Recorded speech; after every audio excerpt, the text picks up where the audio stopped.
আসসালামু আলাইকুম ওরহমতুল্লাহি ওবরকাত। যারা যেখান থেকে দেশ থেকে প্রবাস থেকে দেশের বিভিন্ন প্রান্ত থেকে সকল প্রবাসী ভাইদেরকে জানাচ্ছি আন্তরিক মোবারকবাদ। আসসালামু আলাইকুম ওরহমতুল্লাহ। আজকে গুরুত্বপূর্ণ একটা বিষয় নিয়ে হাজির হলাম, যেটা প্রত্যেকটা মানুষের জীবনের সাথে জড়িত। আল্লাহ সুবহানাহু ওয়া তাআলা মানুষকে সৃষ্টি করেছেন এই পৃথিবীতে ইবাদত করার জন্য। আর প্রত্যেকটা মানুষ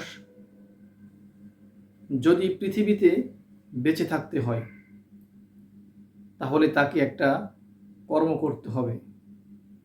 তার জীবন বাঁচানোর জন্য বেঁচে থাকতে হলে তার কর্মের প্রয়োজন। আজকে কথা বলবো আমাদের ইমাম সাহেবদের নিয়ে, আলেম ওলামাদেরকে নিয়ে। আল্লাহ সুবহানাহু ওয়া তাআলা সূরা জুমার মধ্যে আলোচনা করেছেন, উল্লেখ করে দিয়েছেন।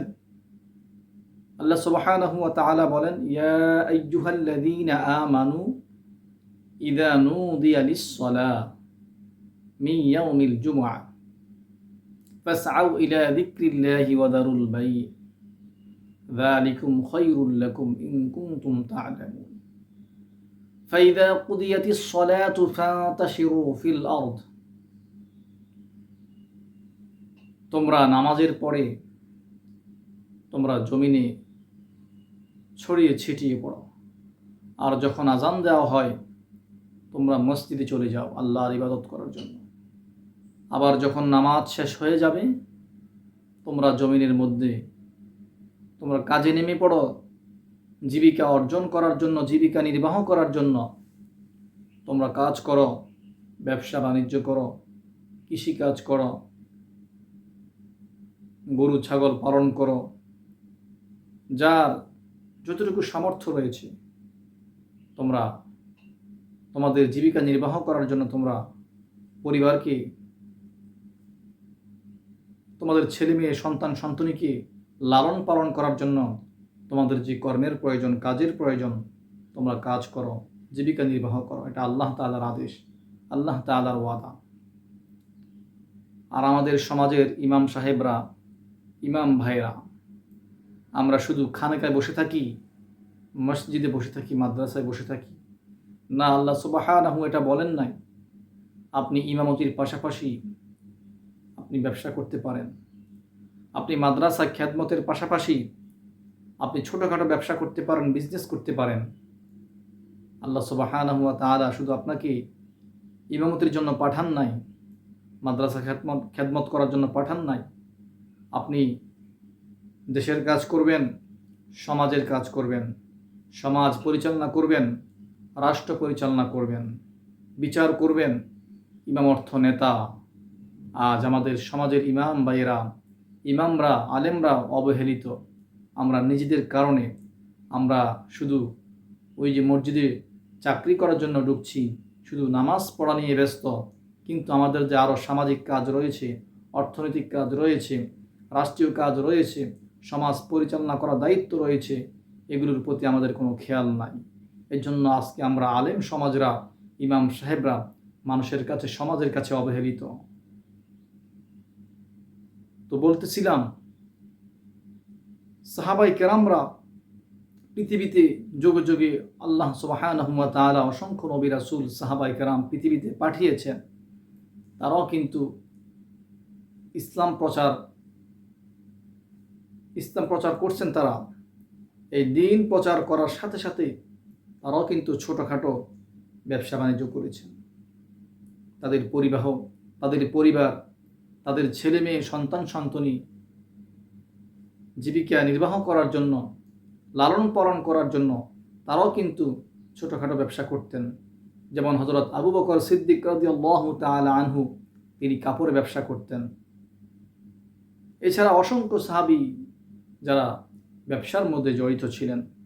তো আপনি কেন পারবো না ভাই? আপনার যতটুকু সামর্থ্য রয়েছে, আমার যতটুকু সামর্থ্য রয়েছে, আমরা এই সামর্থ্যের মধ্যে দিয়ে আমরা ছোটোখাটো একটা হলেও আমরা ব্যবসা করার চেষ্টা করব। আমরা আলেমরা কিন্তু আমরা ওয়াজ করি, আলোচনা করি, ব্যবসার মধ্যে প্রচুর বরকত রয়েছে, ব্যবসা করেন, কিন্তু আমরা আলেমরাই কিন্তু আজকে পিছিয়ে, আমরা আলেমরা কিন্তু ব্যবসা করি না। আপনি ইমামতি করেন, ভালো কথা, আলহামদুলিল্লাহ। আপনি মাদ্রাসা খেদমত করেন, ভালো কথা, আলহামদুলিল্লাহ। এই ইমামতির পাশাপাশি আপনি ছোটোখাটো, আপনার কাছে 20,000 টাকা আছে, না হয় 10,000 টাকা আছে, আপনি 10,000 টাকা দিয়ে আপনি ব্যবসা শুরু করেন, আপনি 20,000 টাকা দিয়ে আপনি ব্যবসা শুরু করেন। আল্লাহ সুবহানাহু ওয়া তাআলা আপনার ভাগ্যের চাকা খুলে দিবে যদি আপনি ইখলাসের সাথে, ইনসাফের সাথে আপনি যদি আল্লাহ সুবহানাহু ওয়া তাআলাকে রাজি খুশি করতে পারেন, সন্তুষ্টি অর্জন করার জন্য ব্যবসা বাণিজ্য করতে পারেন, আল্লাহ সুবহানাহু ওয়া তাআলা আপনার ভাগ্যের চাকা খুলে দিবেন ইনশাআল্লাহ। এই জন্য যার যতটুকু সামর্থ্য রয়েছে আপনারা উদ্যোক্তা হন, আপনারা বিজনেস করেন, ব্যবসা করেন, চাকরি করবেন, পাশাপাশি ব্যবসা করার জন্য চিন্তা মনোনিবেশ করবেন। সাহাবায়ে কেরামরা ব্যবসা করছেন, নবী রাসূলরাও ব্যবসা করতেন, সিরিয়ায়, পারস্য, বিভিন্ন মক্কাতুল মুকাররমা, তায়েফে সাহাবায়ে কেরামরা, নবী রাসূলরা ব্যবসার মধ্যে তারা জড়িত ছিলেন। তো আমি আপনি কেন পারবো না? আমাদের মনকে, আমাদের যেই আত্মবিশ্বাসকে, আমাদের আত্মবিশ্বাস বাড়াতে হবে। হ্যাঁ, আমি পারবো, আমার দ্বারা হবে। আপনার যতটুকু সামর্থ্য হয়েছে আপনি 10,000 টাকা দিয়ে শুরু করেন। আপনি ইমামতি করেন মসজিদের পাশাপাশি, আপনি আতর, টুপি, মেসওয়াক, এই ধরনের যেই প্রোডাক্টগুলো আছে, পণ্যগুলো আছে, আপনি এগুলো দিয়েও কিন্তু ব্যবসা শুরু করতে পারেন। বর্তমানে সোশ্যাল মিডিয়া দেখা যাচ্ছে অনেক আলেম ওলামা আপনার ঝালমুড়ি বিক্রি করতেছে, টুপি বিক্রি করতেছে, তারপরে আপনার বিরিয়ানি বিক্রি করতেছে। তো ভাই, এটা লজ্জার কিছু না। আপনার পোশাক আপনার কাছে, আমার পোশাক আমার কাছে, আমি আলেম, আমি হাফেজ, কিন্তু এটা কোনো বিষয় না। আমার কাজটা হালাল কিনা, আমার কাজটা প্রকৃত হালাল কাজ কিনা, এটা দেখতে হবে। আপনি ছোটোখাটো ব্যবসা করেন, যদি সেটা হালাল হয় আল্লাহর কাছে সেটা প্রিয়, কিন্তু আপনি হারাম কাজ করেন, কোটি কোটি টাকার কাজ করেন, কিন্তু সেটা হারাম, সেটা আল্লাহর কাছে অপ্রিয়। এই জন্য আপনার ইমামতির পাশাপাশি, আপনার মাদ্রাসার খেদমতের পাশাপাশি আলেম ভাইরা, ইমাম ভাইরা, আপনারা অল্প টাকা দিয়ে হলেও আপনারা ব্যবসা শুরু করতে পারেন। ব্যবসার মধ্যে প্রচুর বরকত রয়েছে। আপনারা তো আলোচনা করেন ব্যবসার মধ্যে প্রচুর বরকত রয়েছে। এই জন্য আমি সকল ইমামদেরকে বলবো, উদাত্ত আহ্বান করছি ইমাম ভাইদেরকে, আপনারা ইমামতির পাশাপাশি আপনারা কৃষিকাজ করেন, আপনারা গরু ছাগল পালন করেন, আপনারা ব্যবসা বাণিজ্য করেন, যার যতটুকু সামর্থ্য রয়েছে।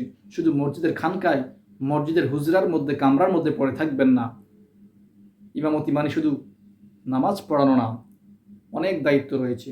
সমাজ পরিচালনা করবেন, রাষ্ট্র পরিচালনা করবেন, রাষ্ট্রের দায়িত্ব নেবেন, রাষ্ট্রকে নেতৃত্ব দিবেন। আলেম ভাইয়েরা, আপনারা পিছিয়ে থাকবেন না, আপনারা এগিয়ে আসুন। আপনি ভালো থাকেন, আপনার পরিবারকে ভালো রাখুন, নিজে ভালো থাকুন, নিজে অর্থ উপার্জন করুন। আল্লাহ সুবহানাহু ওয়া তাআলা আমাদের সকলকে হযরত আবু বকর সিদ্দিক রাদিয়াল্লাহু তাআলা আনহুর মতো ব্যবসা করার তৌফিক দান করুক। সকলে বলি আমিন। ওয়া মা আলাইনা ইল্লাল বালাগ। আসসালামু আলাইকুম ওয়া রাহমাতুল্লাহি ওয়া বারাকাতুহু। ভিডিওটি ভালো লাগলে অবশ্যই সকলে শেয়ার করে দিবেন।